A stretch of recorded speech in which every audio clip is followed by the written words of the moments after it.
A couple weeks ago, a beautiful blonde gets pulled over for speeding. No big deal, right? Well, when the cop gets up to the window, he realizes that the woman that's driving has a newborn baby in her arms with the umbilical cord still attached and the placenta down her pants. The woman tells him, my baby's not breathing. She's giving the baby CPR. And then from there, things start getting really weird. Before we get into today's video, I do want to let you guys know that this whole entire video is alleged at this time. It's all alleged. It's all for entertainment purposes only at this time. Please remember to be kind to everybody everywhere in your everyday life, in your home, in the grocery store, and especially in the comment section down below. Please do not show hate to anybody, anywhere.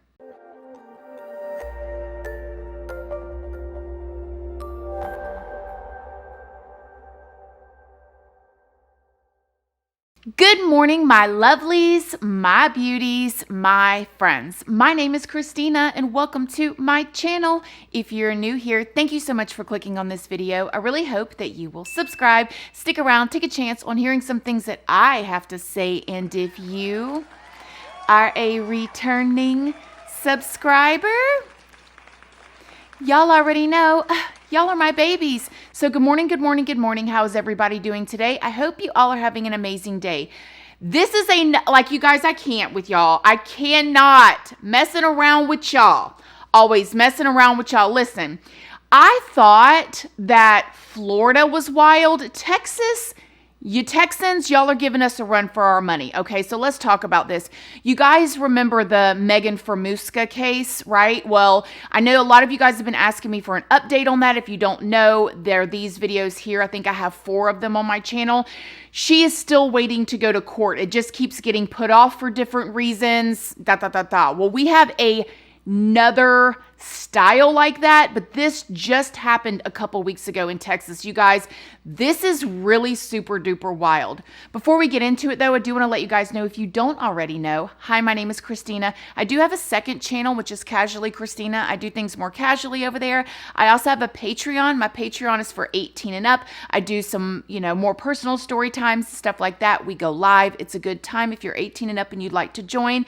We also have a podcast, as well as I have an Instagram, and all of those are always linked down in the description box if you would like to come and check me out. So today's story time is going to be another cautionary tale about your friends. Now, this is fresh.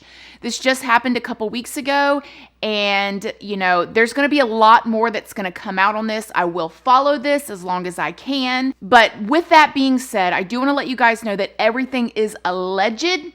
We don't know yet. There has not been no trial, but we're going to talk about what we do think we know as of now. So let's start at the beginning. Taylor Morton Parker, which is also known to go by Taylor Morton and some Taylor other names as well. She is a 27-year-old young, beautiful woman who has 2 kids. She has been married and divorced twice. She has 2 kids by 2 different dudes. One was by one of her husbands. One was by somebody else. She supposedly worked at some staffing company. And I also saw different things online that, she worked at a clinic at some point, and she worked, just different places. Now, let's talk about Taylor's childhood. Now, from what we know, or what we've heard as of right now, all alleged, Taylor kind of had a weird childhood. People that went to school with her said that, when she was younger, she was really morbidly obese. Beautiful, beautiful girl, but she was morbidly obese was their exact words. And because of that, they feel like Taylor really was insecure and tried to fit in because maybe she was insecure about her weight. Well, during that, they said that she would tell a bunch of extravagant stories and lies, really, really strange stories for maybe an 8-year-old little girl. Some of the stories included that she faked cancer at 8 years old. Other stories included that she was, telling her other little 8-year-old friends that her and her boyfriend were having relations in the shower at 8 years old. Why are those even the conversations of an 8-year-old? I don't know, but that is the word that's going around. There were some stories from people that went to school with her that said that she was actually even kind of a bully at some points. And that could have also been because she was insecure and she just, for whatever reason, felt like she didn't fit in. In high school, some of the girls that went to high school with her said that she continued with her lies, that there was even times where Taylor would come to school on crutches saying that she broke her leg or she broke her foot. And then the next day they would see her without crutches and then she would have crutches again, like almost like she was desperate for some sort of attention. They said that she would also tell stories in high school about like having a boyfriend and that her boyfriend would come and pick her up on the weekends and after school and they would go to movies and they would do all this stuff. And of course, all the little girls are like, show us a picture, show us a picture. And Taylor would say she didn't have any pictures, but she would show them like text messages on the phone between them. And the girls thought it was weird because Taylor would ask her friends to take pictures of their bodies and she would like cut off their heads, and they believed that she wanted to take these pictures of their bodies and send it to somebody and pretend like that was her because she was insecure about her own body. Now, we don't know a lot, and you guys know I wanted to know. We don't know a lot about her family right now. I hope that we do. One of her friends from high school said she had a good family and that her family was well known in town and that, you know, all of this stuff, but let's wait for another video before we say all that because I am kind of curious what was going on in the home life. Now, in high school, allegedly, Taylor started like faking all these pregnancies and the other girls knew she was faking the pregnancies. Like every other time she turned around, she was pregnant and it was always she was having a miscarriage and oh, something happened to the baby and, you know, just like one of those situations. And she just developed this reputation within high school, middle school, elementary school that she just like would make up these extravagant stories to try to fit in, to try to get attention, to try to make friends. Well, eventually in high school, boom, she does turn up pregnant. So she ends up getting pregnant. She has her first baby girl in high school.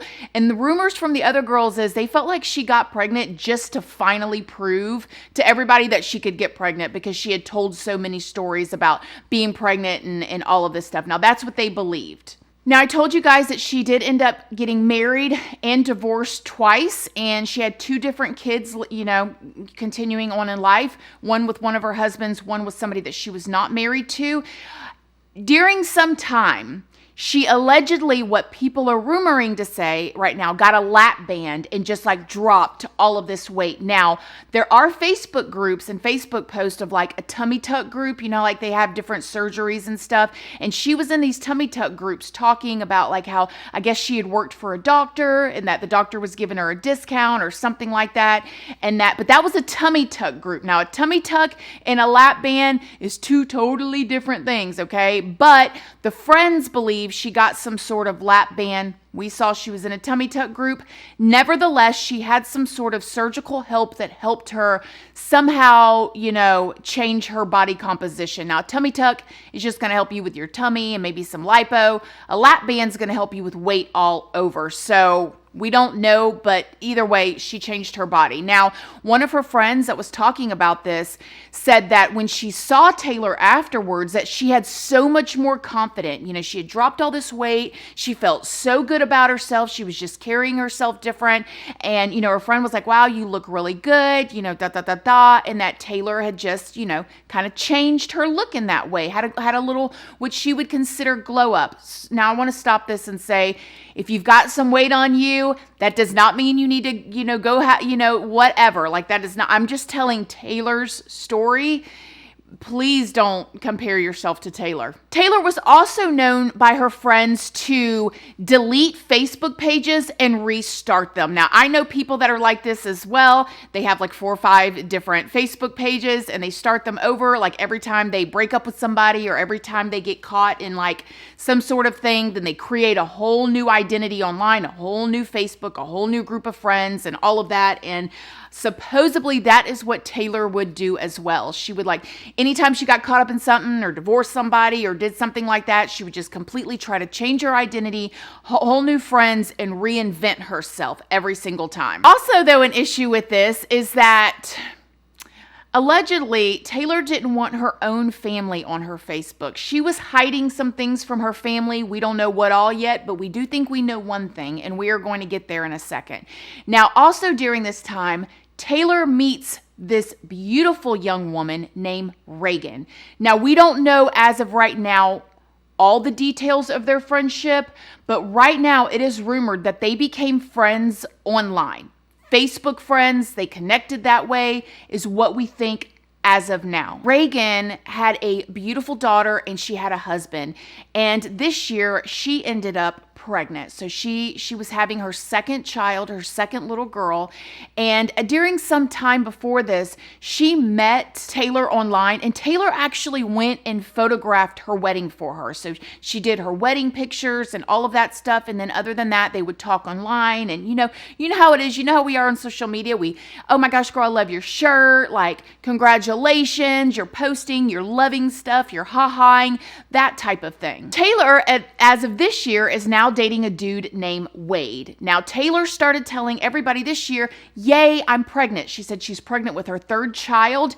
Now, according to friends, she had her whole entire family blocked on Facebook because what friends and family are saying is Taylor actually had a hysterectomy a long time ago with her after her second child because she had some complications. So there was no way she could possibly be pregnant because she had a hysterectomy. But nevertheless, Taylor was online telling everybody that she was pregnant, even to the point she was posting, pictures of her baby. She was giving many updates on her new Facebook page with her friends on this Facebook page of her pregnancy, even talking about pregnancy complications she was having, as well as like a blood clot in her lung. And she, the doctors had to put her on a heart pill and that it was affecting the little baby's, her little heart rate and different things like that. So she was really claiming to be pregnant online. And because of that, her and Reagan, Taylor and Reagan, were talking a lot because they were both pregnant at the same time and they were both pregnant with little girls. I feel like we've been here before with the Megan Framuska case. Now, allegedly, Taylor, every time she would take her boyfriend to the doctor with her, because, of course, her boyfriend, this was his first child. Now, they weren't married. They were, living together and all of that, but they were not married. And this was his first child, his baby girl. She was making little posts saying that, their baby was sassy, just like her daddy and all of that stuff. So you can imagine how excited this guy is to have his first little baby girl. And when they would go to the doctor's office, Taylor would leave him in the waiting room and say that because of COVID, only one person was allowed back. Now, I could see how that could be true, and I could also see how you could use that as a lie if it wasn't true because of everything that's going on right now. But nevertheless, he was there at the doctor's visits, sitting in the waiting room, waiting for her to come out and tell him how the baby is doing. Now, actually, there were some posts from Wade and Taylor, as you guys see right here, where Wade is allegedly talking about how people are saying that she's not really pregnant and ha ha ha, and aren't they gonna, basically have to eat their words whenever they find out that she really is pregnant and she's having a baby. Now, hold that thought. We're going to come back to that later. So we can tell from this post right here that people were talking, okay? People were accusing Taylor of faking her pregnancy yet again, but yet to this extent, okay? Now Taylor's posting pictures, sonogram pictures, 4D pictures, the whole shebang of their precious baby girl. I mean, she's going as far as to telling everybody that she's on, certain types of medication and she's going to have a C-section this time versus a vaginal delivery. And she's going the whole way. If she was not pregnant, baby, she really put in the work to make people believe that she was, including her live-in boyfriend. Taylor even did a full-on maternity shoot with her boyfriend. And I gotta admit, you guys, the pictures are super duper cute. As you guys can see here, she was holding her belly. And a lot of people are going, well, if she wasn't how could she do that? How could she fake, that belly if, she wasn't pregnant? Well, I'm not saying she wasn't pregnant, although I'll give you guys my opinions at the end. But what I can tell you guys right now is by 6 o'clock in the evening, if I push my stomach out, my stomach looks like that too, or looks, 5 or 6 months pregnant. I don't know about you guys, but after a good night of chips and salsa and queso and a bunch of tacos, baby, I look a good 6 or 7 months pregnant. I'm the only one. I'm the only one. Okay, I'll be the only one. But nevertheless, this was her maternity shoot. She had a boyfriend there. She is She's pregnant, right? She's getting ready to have this baby girl. Now, Taylor had her date for her C-section at the hospital, right? Now, the day before she's supposed to go in for her C-section, now her boyfriend Wade is going to meet her there at noon. They're going to have the C-section. They're going to meet their precious little baby girl. The day before she goes in for her C-section, she goes to see that beautiful chick I was telling you about, Reagan. Okay, now when she goes to see Reagan, we don't know what all they did, but we know that she brought her a gift and she brought her some Starbucks. Here's the Facebook post right here. Reagan thanked her for it online, and she was like, "You're so welcome, da da da da." Fine and dandy. Now the next day, the day of the C-section, mysteriously, the hospital that Taylor's supposed to have her C-section at gets a bomb threat called in. Just randomly, a bomb threat called in. Also, what gets called in is a 911 phone call. A 911 phone call from a very, very distraught mother. When the 911 dispatcher answered the phone, the mother was yelling, "Somebody killed my baby. Somebody killed my baby." Reagan's mother went to Reagan's house. When she walked into the house that day, that afternoon, she found her daughter laying down, face down in the house with blood, so much blood everywhere, and not moving. So when the cops and the paramedics got there, the mother was telling the cops, like, she was pregnant, like is the baby gonna survive? Is the baby gonna make it? And when the cops and the paramedics turned Reagan's body over, they realized that she had been cut in the bottom of her stomach and there was no baby. The baby was gone. Now, not too long before this, a police officer pulls a car over for speeding. When they pull the car over for speeding and they go up to the car, it is Taylor driving. And Taylor is driving and she's telling the cops she's holding a baby, a bloody newborn baby with the umbilical cord still attached in her arms. And she's doing CPR on the baby. And the cop is like, "Oh my gosh." And she's like, "I just delivered this baby on the side of the road. She's not breathing. I need help." So the cop gets the baby, tries to do CPR. People are pulling over on the side of the road like, "Oh my goodness." They see the umbilical cord attached to the baby and the placenta is shoved down in her pants, you guys.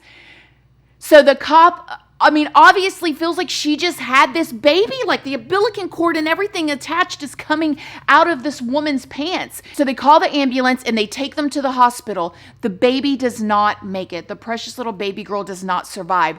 Of course, at this time, the doctors want to check out the mother. Like, you just had a baby on the side of the road. Like, you have to be cleaned. Like, there are things that has to be done here. So they want to check her out and she is refusing. Taylor is like, "I'm okay, I'm fine," or whatever. And the doctors tell the cops, this woman did not have a baby. She didn't have this baby. So they knew some way, somehow, and we don't know all the details, but I can't wait to find out, that Taylor did not have a baby. She had the placenta, you guys, shoved down in her pants. Who does that? Who does any of this? Somehow, some way, the police officers from Reagan's house with the baby being cut out gets connected with the officer that was at the hospital with Taylor, and they put her under arrest. After questioning Taylor, she admits. She said she went to Reagan's house. This is what she said as of now. Here is the police write-up and all of that good jazz right here. She basically told him she went to Reagan's house. They got into an altercation, whatever that means, and she took the baby. She had a scalpel. They wanted to know where the scalpel was, and they said it was still at Reagan's house. They later, sadly, found the scalpel lodged in Reagan's neck. So she took the scalpel and cut this woman open and took her baby out of her, and then tried to flee. Gets pulled over by the cops, giving CPR to this baby, has the doggone placenta shoved down her pants with the umbilical cord attached, and then the mother of Reagan finds her daughter there face down. Like, you guys. Now, Wade, the boyfriend that is supposed to be having his baby girl, shows up to the hospital thinking he's getting ready to meet his baby girl, and he gets pulled into questioning immediately. After questioning, they did clear him and release him that he absolutely knew nothing about anything. Now, when this first went down, there were so many rumors going around about Wade. There was rumors that he held her down, that he was involved, he was part of this, whatever. As of now, he wasn't. And in my personal opinion, I don't believe that he was, but I don't know. You know, time will tell with all of this. I also believe, just my own personal opinion, that Taylor wrote this Facebook comment for Wade. I mean, I don't know, call me crazy, but Wade does just not seem like the type of guy to write these kind of posts and make the emojis and the smiley face emoji. I mean, I don't know. That's just me. But imagine showing up at the hospital. You've been investing. You literally took a maternity shoot with this woman, okay? You show up at the hospital thinking you're getting ready to meet your baby girl. You're all excited. People are probably congratulating you, and you get pulled into questioning and you find out there's no baby. And then you find out this whole entire situation. Whoa. Now, the rumor is, we don't know any of this. This is also fresh and new, that Reagan did put up a fight, that she did try to fight for her life. But, you know, we'll find out more with all of this in court. I do want to give a huge shout out to Jon Chrymes. One of my very, very good friends sent me a video. He did an interview with a couple of people that went to school with Reagan, which is where a lot of this stuff come out. I will leave that video linked down below. I thought he did an excellent job with it. I thought this is the only video that I've watched of his, but from this video, I really like his interview style. He's not super overly emotional like I am, but he does ask good questions and he lets the other person talk. He's a great interviewer, so shout out to you, Jon. You guys go over there and check out his video, check out his channel. Now, some things I want to talk about with this. I am going to be following this case. First of all, you just can't trust people, you guys. You just cannot. And my condolences and my heart goes out to Reagan's family. Reagan's mother made this post online where she said, "I don't have it in me right now to make a long post, but mainly I am begging for prayers without ceasing for our family. Our beautiful daughter Reagan and her precious unborn baby girl Braxlyn were murdered yesterday by Satan in the flesh. I found her and Marcus and Chris were on the scene right after me. Our family, friends, and community are rocked to the core. Our Reagan was one of the most precious people you would ever meet. Please, I beg of you, keep us in your prayers." So all my prayer warriors out there, please pray for them and their family. I just literally could not imagine how devastating. And to know this was a Facebook friend she met, and I would love to tell you guys how, you know, you can't trust people you meet online, which you cannot, but also people that are your friends will do crazy stuff to you too. That's a whole nother flip-flopping video, you guys. But especially online, it is so, and this is not Reagan's fault. This is by no means, I mean, this Taylor photographed her wedding. She was her photographer for her wedding. So think about that. Every time they see the beautiful pictures from her wedding, the husband that just lost his wife and his unborn baby girl cannot even look at their wedding photos now without thinking. I pray that he can. I pray that he can disconnect the two and still enjoy those wedding pictures, because how crazy is that? How devastating. And Taylor, the buildup of the lies since she was a kid, and from what people are saying, Taylor, well, she's in jail right now. She has nobody's hired a lawyer for her. She's got a court-appointed lawyer, which means her family, they're not having anything to do with her, which part of me I can understand because of public scrutiny, but the other part of me makes me wonder, what happened? Did nobody see these red flags as a kid? Did nobody care? Did nobody put in the effort? Maybe they did. If they did not, forgive me, please. But, what is going on? The mental illness, I don't understand. You have to be a very, very, very sick person to think about even doing something like this, much less plan it out, much less invest that much time into faking a pregnancy, than to carry it out and this is a woman that has 2 kids already. So she, I can't wrap my mind around it, you guys. I just can't. When one of my very, very good friends was pregnant, she just had her 3rd baby, I remember telling her, like, do not go anywhere or do anything. There's rumors that that Taylor was actually trying to befriend other people online that were pregnant. There was a beautician that was, you know, saying that she had messaged her on Facebook and that she was pregnant too and was trying to come to her. Like, people are saying that she may have been like scouting or looking for a pregnant woman to take their baby. Like, whew. You guys, please, for the love of God, if you sell anything on Craigslist or Facebook Marketplace or online, like, do not go alone, men or women. People are so scary. So have y'all heard about this case? What do y'all think? Oh my goodness, like, this is a wild one. You guys, I'm going to be doing the Nicole Kessinger video on Monday, so you guys make sure to stick around for that. As always, my loves, thank you guys so much for watching this video. Please do not forget to like it. It's a free way that you can help your girl out. And until next time, I love you guys so very much. And I'll see y'all on the next video. Bye. Have a great weekend. Love you guys.